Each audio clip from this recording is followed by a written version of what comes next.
everyone, so today I actually have a pretty massive book haul for you. The first part of these books I actually bought in the beginning of the month, and I was waiting until my last two of those came in before I was going to film a book haul. And then something serendipitous happened, but we'll get to that in a second.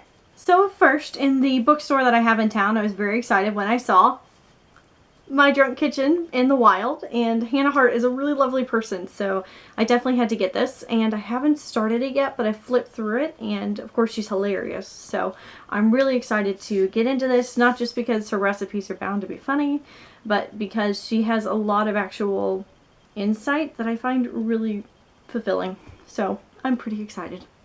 I got Z by Therese Fowler at the same time that I got My Drunk Kitchen. It's basically about Zelda Fitzgerald, but it's a fictionalized version of her autobiography, and I'm really excited about it. I've been kind of into Zelda lately because I've been reading a lot of like feminist theories of her literature versus F. Scott's, and I'm pretty excited to read this and to see if it delves into any of that at all. So if you've read this, let me know if you liked it.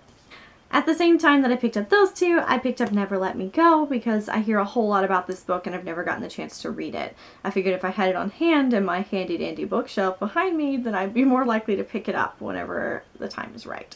Of course, I got My True Love Gave to Me, the anthology that Stephanie Perkins edited. There are a lot of authors in here that I've personally met and that I also really, really love their writing.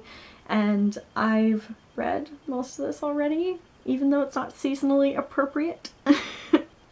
And it's so cute! It fulfills all of my Hallmark movie loving heart over here. I pre-ordered it, so I was waiting on this to come in before I filmed this haul. And at the same time that I got that, I also went ahead and bought Kathleen Rooney's O Democracy.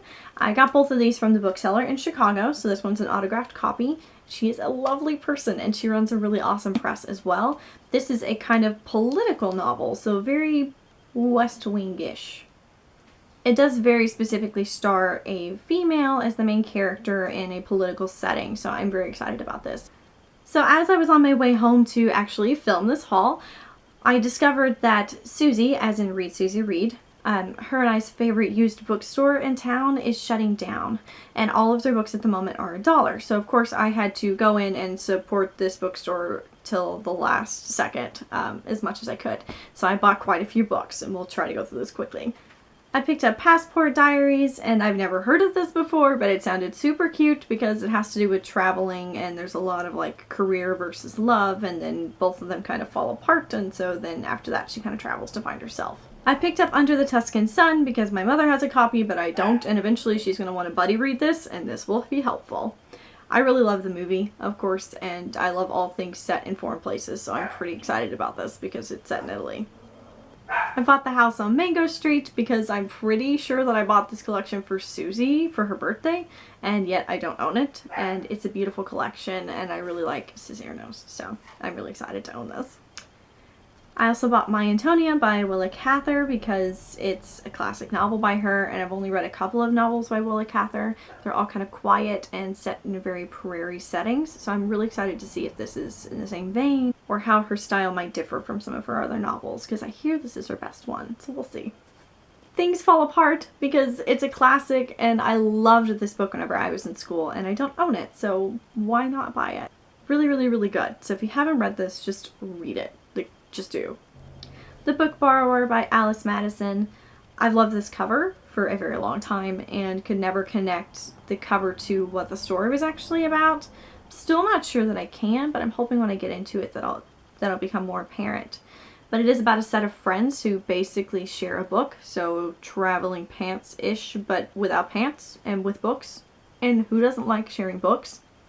I feel like this is kind of relevant to a lot of my friendships, so I'm really excited to read it. The General and His Labyrinth by Gabriel Garcia Marquez, because I really like Marquez, and the only thing I own by him is Love in the Time of Cholera. So I picked this up.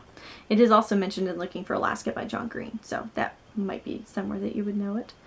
I'm really excited to read it, because I've heard good things about it, and I just like Marquez, so. I'm not gonna lie to you, there's nothing about this cover that actually appeals to me, but I have wanted to read something by Melissa de la Cruz for a bit, and this was there, and so I felt like I might as well pick it up because it was $1. It's a guilty pleasure beach read, so maybe I'm going to put this off until somewhere near summer. But it does seem like it's going to be cute and go by really quickly. Okay, now you can judge me for this all you want, but it's 2 Nora Roberts books. It's Irish Thoroughbred and Irish Rose.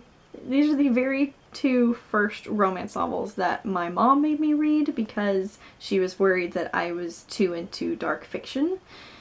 And she wanted to make sure that I remembered that life is warm and fuzzy sometimes. And I really like Ireland, and she does a pretty good job of representing them, even though neither one of the novels are actually set there. Those are officially all of the books that I'm buying before Christmas, or I'm going to get into a lot of trouble. So let me know what you think of any of them in the comments, and if you've read any of them, please tell me about it, because I am really excited to get into reading a lot of these. So until next week, that's all that I have for you guys.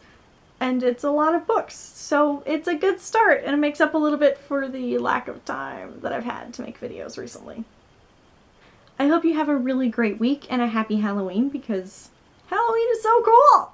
And I'm actually going to start that off by leaving now to go watch Hocus Pocus.